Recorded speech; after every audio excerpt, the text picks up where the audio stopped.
Hello and welcome to Long Beach Lens. I'm your host, Derek J. Simpson, Executive Director of the Long Beach Community Action Partnership. Today's guest is the founder of Dasha Flash Foundation and an author of Dasha Flash series. Please welcome Marja Perren. Hello, Derek. Nice to be here. Thank you. Yes. Thanks for navigating the freeways to join us today. It's going to be well worth it. Always an experience, I'm sure. So before we get started on Dasha, give us some background on Marja. I mean, I met you just minding my own business, drinking a cup of coffee one day, and the next thing I know, I'm talking to this author and someone who's engaged with working with youth in very creative ways. But give those who are watching a little bit of insight on who you are, first of all. Okay, well, I was born and raised in Toronto, Canada. Okay. First generation born Canadian to immigrant parents who are from Macedonia, the former Republic of Yugoslavia.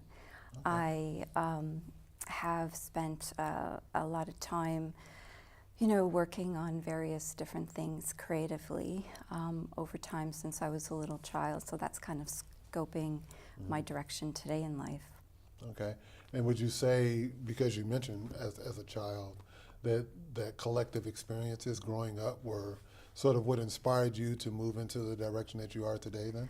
Very much so. As a child who is born to immigrant parents, there's a different perspective that comes about. It's almost like you live a bicultural, world. Mm-hmm. You have the culture of the old world through my parents and my grandparents who raised me, and you also have the modern world, which is outside of the home.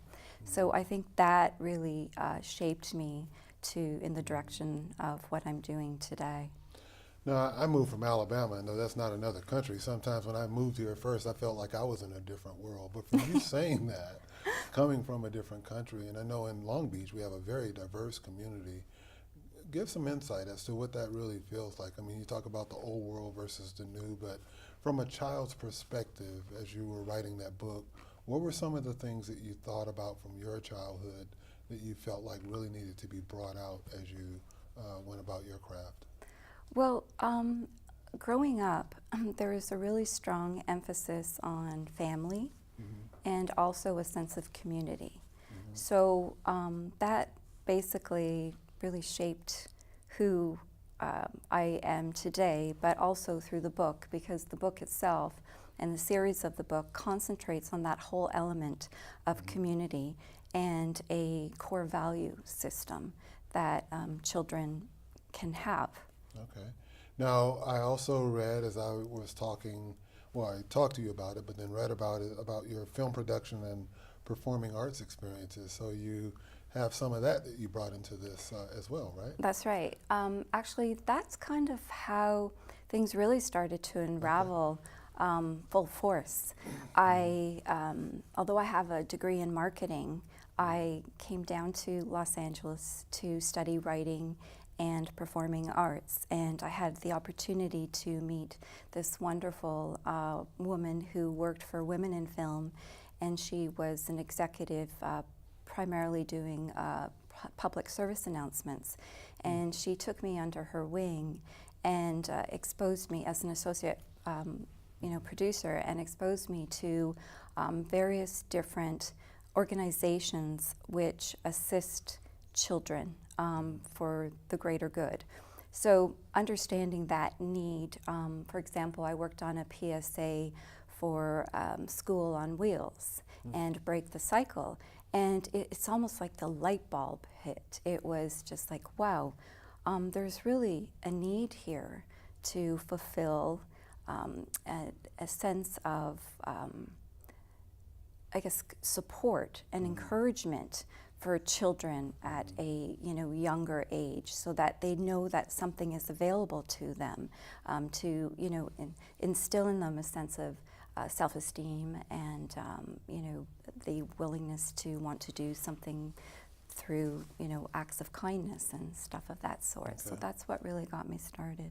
Now, you said you were in Toronto and you came to LA, and now you're still doing that commute. Yes, somewhat, I'm bi-coastal, right? That's okay. Right. Okay, and when you come to LA, when you work with those that are doing things in education here, do you find that to be what's a base of your support and how you've put your whole program together? I do feel that, especially through the foundation, there's a very strong support because people do believe that it's important to do good deeds. And that really is the mission of the foundation. But utilizing creativity as a vehicle to do that, and children being the population to actually participate in it and, you know, produce wonderful pieces of art for acts of kindness. And when you talk about children, I mean, you started out writing when you were like 6 years old, I think. That's I right. read. And was this just writing as a normal 6-year-old one would expect, or did you kind of know then that there was something special you wanted to do in your writing? Well, again, I think my upbringing really largely shaped that. When I was going to school, because my first language, even though I was born in Canada, was not English, it just really made me start to realize once I was out in the real world the importance of being able to express yourself. So looking at it from that perspective, it just really started to, you know, really become very important to me in the ability to express myself. And you mentioned being creative, and I know you talk about the power of poetry and the power of the written word, storytelling, and why is that so powerful, and why do you use that as a particular tool? For a multitude of reasons, really. The first being is it's personal. And I think when people engage in certain activities and they can directly relate to it, they're more apt to learn and to open themselves to their truths. And I think storytelling really is all about being personal. So you, for example, working in some schools, I really get children to look at their own personal experiences and apply it through, you know, creativity. And they really, really get more interested in the projects, but also enjoy them even more. Now, you've mentioned several times about working in the community, and I want to talk about the Heroes Canvas project. But first I want to ask you another question relevant to the challenges that you see. I mean, when you talk about creativity and you know how gifted students are, in a snapshot before we go to break, what would you say are some of the greatest challenges that you see to children learning today in school? From what standpoint? From creativity? From a creative standpoint? Mm-hmm. Well, I think in a lot of the creative programs are no longer part of the curriculum for schools. So there seems to be an emphasis on more math, sciences, and English. So because of that, there needs to be more external sources where children can actually partake in those type of activities. And I think that probably is one of the largest hindrances in that. So, you know, through the foundation, it gets kids involved through the school system that may not give children the opportunity to do that through their normal curriculum. So you mentioned the foundation, so let's talk about that. You have the foundation, and it's called? The Dasha Flash Foundation. Dasha Flash Foundation, and the Heroes Canvas project is part of that initiative? That's right. So can you share what that's all about? Oh, sure. So the Dasha Flash Foundation has a mission for children to come together to be creative with an act of kindness in mind.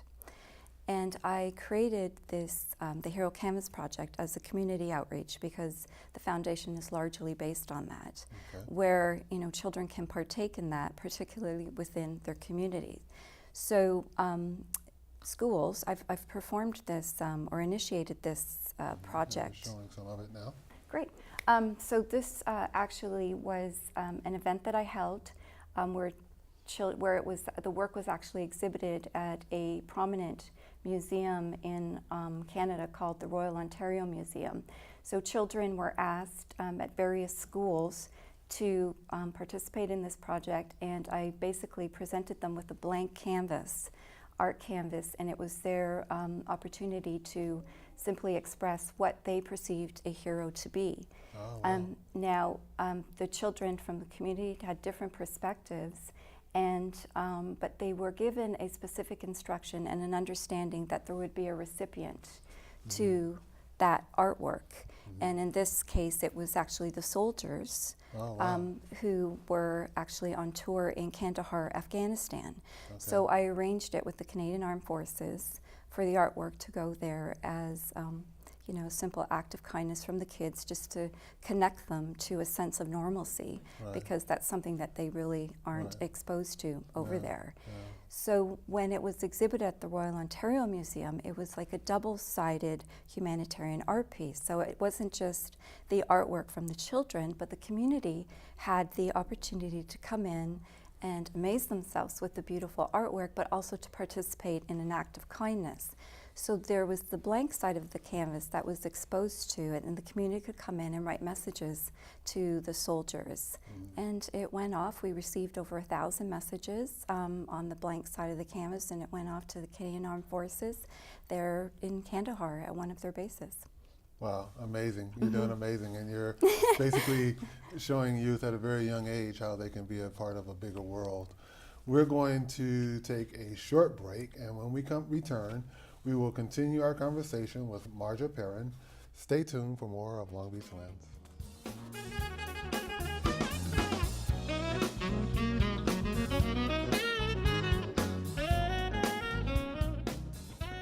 Do you have a deaf friend, relative, or someone you just want to know more about that's deaf? Here's some easy basic phrases. Hi, how are you? Hi, how are you? What's your name? What's your name? It's very nice to meet you. It's very nice to meet you. Do you know where's the bathroom? Do you know where's the bathroom? Please and thank you. Please and thank you. Have a nice day. Have a nice day.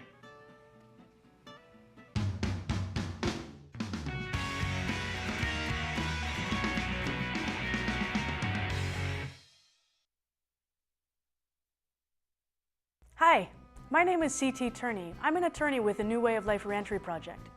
We're part of several organizations in Long Beach who provide workshops, legal clinics, and support through the process of reclassifying your felony conviction. Prop 47 takes a number of low-level, nonviolent crimes like simple drug possession and petty theft and reduces them from a felony to a misdemeanor. This can open doors for you to apply for jobs, housing, and college loans. People call our courts the criminal justice system, but justice should not mean lifelong punishments for minor offenses. Justice should make people and communities whole while treating the underlying causes of crime and violence. Prop 47 is a major step towards this smart justice. It reduces the lifelong stigma of these convictions, and it pushes back on the disproportionate prosecution of people of color for minor offenses. Visit our website and find out where the next opportunity is happening. And the window of time to apply for Prop 47 has been extended for another 5 years. So, change your record and then share this information with someone you know who can benefit from Prop 47.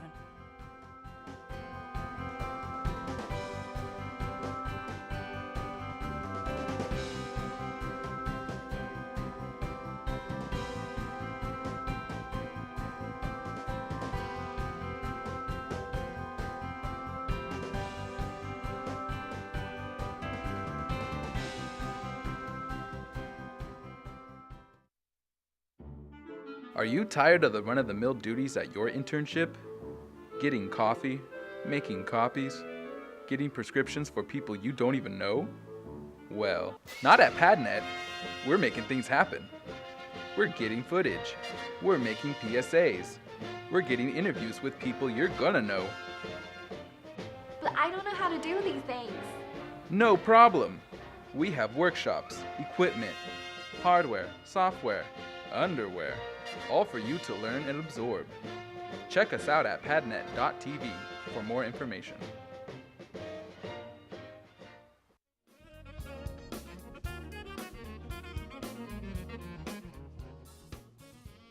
Welcome back. I'm Derek J. Simpson, and we have been chatting with Marja Perren. And Marja, when we left, we were talking about the Heroes Canvas project that you were doing in Canada, but you were telling me about some pretty amazing things you have in the works for locally here with that project as well. Can you share how that's going? Oh, sure. So right now it's in the development stage, Okay. but we are planning on holding an event start in San Diego with the kickoff in Long Beach, Okay. the Hero Canvas project, that is. And the reason why I selected Long Beach is because it once was a naval town. There was a shipyard there until I think 1997, if I remember correctly. Yes, not long ago. And there's still some pretty strong naval presence here, so I really wanted to start it off here. So I'm working with schools all the way from Long Beach down to San Diego, and they'll be partaking in the event as well. And I'm hoping to have it exhibited at the USS Midway, which I'm in discussion with them at this present time, so I'm crossing my fingers. Yes, I've already discussed it with the Navy, and I'm in discussion with the officials there, and we're just in the process of deciding how these beautiful pieces of work from the kids in the community are actually going to receive the gifts and where they would actually be located. Okay. So if I'm a teacher at a school in Long Beach right now and I happen to be watching this, how might I be preparing myself and my students to be a part of something like this? Is it by doing one of the murals and thinking of ideas, or what would your suggestion be to the kids or the teachers out there watching? Well, they can contact me, and I could definitely guide them through it. The more the merrier, I think, because I really think it's very important. And I really believe in this initiative. I think that the military, primarily the Navy, since we're concentrating specifically on this, deserve to be appreciated, the servicemen and the servicemen for the duty. Right. So I think the more people and the more schools that we have involved, the better it is, and the more warmth and that whole essence of community will be signified there. But we will also be having a ceremony, an opening ceremony, which will actually present, the artwork with the children there, and the artwork being gifted to representatives of the officials, specifically of the Navy, to receive it on behalf of the community. Yeah. I was not in the military, but I can only imagine after being away from home for so long and then getting something that you can feel and touch and see that reminds you of home has to be a very encouraging and an uplifting opportunity. So absolutely, kudos to you for coming up with that kind of idea, and from the mouths of babes, as they would say. I'm sure that those are some very raw emotions that are shared there. So thank you. So we've mentioned Dasha Flash many times here. Introduce that character. Who is Dasha, and how did you come up with her? Whoa, questions. Okay, she's a spunky little creative girl. Okay. Who wants to do the right thing. Okay. She has a very strong sense of core values. And we see a photo of her here and yes. some of the experiences. Yes, this is actually the first book of the series, which will be released early next year. And it's, she has, like a lot of younger children have their passion or obsession, shall we say. She loves taking pictures. So she discovers herself to be a hero through her passion for picture taking. Okay. And so as Dasha discovers herself through photos, I guess is the theme then, I won't guess, I'll ask you. Yes. That other youth may have other talents that they can discover themselves through, and they can act it out similar to Dasha, or what would be the purpose there? Using her creative medium is the camera. Okay. But for another child, it could be vocal music or playing an instrument. Okay. And not exclusive to just creativity. It could be sports related as well. It's just what's really important is to really connect with something that you feel very, in touch with and passionate about. Because I think once you start really opening yourself up to being passionate about something, it opens up your heart, and you're more apt to participate in acts of kindness. And I think through the book, per se, as I was mentioning, this whole idea of Dasha Flash having a set of core values. Having that, you're able to decipher between what's right and what's wrong and what's bad and what's good. And through this story, it takes you on that journey where she discovers herself to be a hero by saving the day.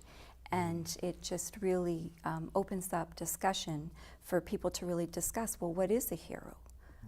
You know, and again, it's like related back to the Hero Canvas Project. Well, what is a hero?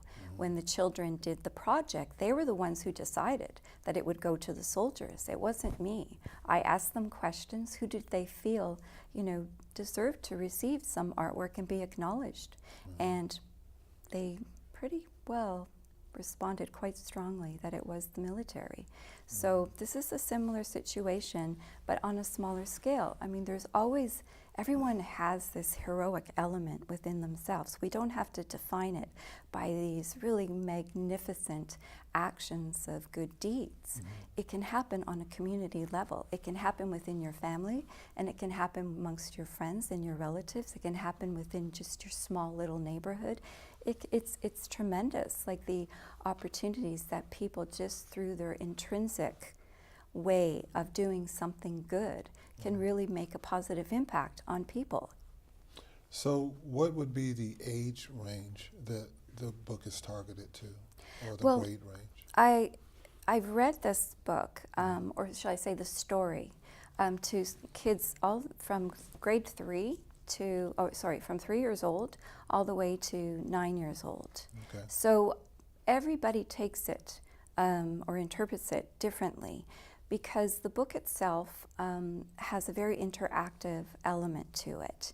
It's not simply just a story, close the book and off you go. There's, you know, again, the whole element of heroism.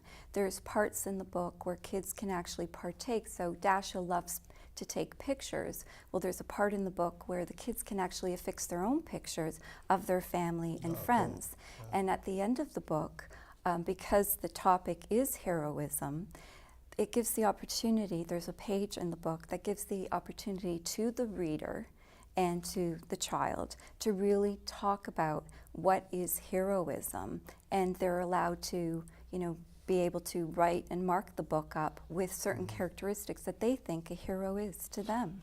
And what's been the response as you've worked with the youth that you've exposed to the book? What's been the response back? They love it. They love it for different reasons. Okay. You know, the little ones, you know, who are 3 years old, they're going to look at it and say, "Wow, great colors! Dasha's cute. You know, love the camera." And then as you go to the older ages, they're looking at it from a different standpoint. You know, they're the ones that are participating in initiatives such as the Hero Canvas Project. So their mental process is, you know, more sophisticated, and they're able to perceive the book and interpret it differently. So we've talked about the book. Is it available now for if I'm a mom or a parent, or, you know, looking for that perfect gift for a little one? Or I wish I could say yes. Yes, okay. But it's going to be available next year, early Okay. next year. And As in 2017? 2017, Okay. yes. It will be available, if I can say, on Amazon, directly through my website as well, Okay. and it will be in bookstores, in local bookstores as well. And Now, what about schools? Is this something that you would approach schools, like, you know, first, second, or elementary school teachers to say, hey, this can be a really valued resource maybe in your whole curriculum? Is that a strategy of yours, I'm assuming, to get that out there? It is, because reading the story to the children, they, you know, the kids are very well receive it, but the teachers really like it for a multitude of reasons. One is because it actually, you know, just gives the teachers a forum to discuss this whole element of heroism, to the elements of good deeds, and 3, creativity, finding your niche and connecting with something. Marja, as you know, we work with low-income families predominantly at Long Beach Community Action Partnership, and the values that Dasha represents are important regardless of your socioeconomic status. But when you think about those kids who are coming from, you know, less resources at home, how do you feel that will impact them even more so possibly, I would think, as they get to be introduced to Dasha? Well, first of all, I strongly believe that your socioeconomic position doesn't have to hinder you. Right.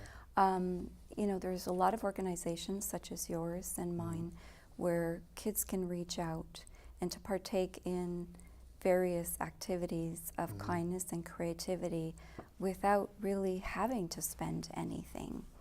And I think that if you can look at it from that standpoint, plus other, nonprofit libraries, community centers, kids can reach out that way.